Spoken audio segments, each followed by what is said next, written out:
పొత్తుల వల్ల కొందరికి టికెట్లు ఇవ్వలేకపోయామని టీడీపీ అధినేత చంద్రబాబు అన్నారు. రాష్ట్ర ప్రయోజనాల కోసమే మూడు పార్టీలు కలిసి పనిచేస్తున్నాయని చెప్పారు. బీసీలకు అధిక ప్రాధాన్యత ఇచ్చింది టీడీపీ పార్టీ అని అన్నారు. రాష్ట్రం అభివృద్ధి చెందాలంటే కూటమి విజయం సాధించాలన్నారు చంద్రబాబు. విజయవాడలోని ఏ కన్వెన్షన్లో జరిగిన టీడీపీ వర్క్షాప్లో ఆయన పార్టీ శ్రేణులకు దిశానిర్దేశం చేశారు.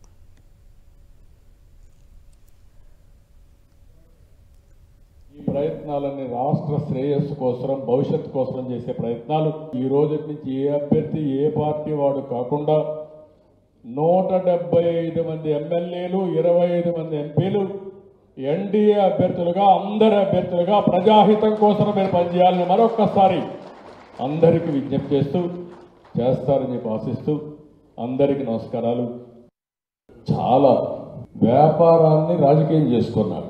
రాజకీయం చేసుకున్న తర్వాత ఎవరైనా సరే కొన్ని విలువలు ఉంటాయి, కొన్ని పద్ధతులు ఉంటాయి, కొన్ని ప్రాధాన్యతలు ఉంటాయి.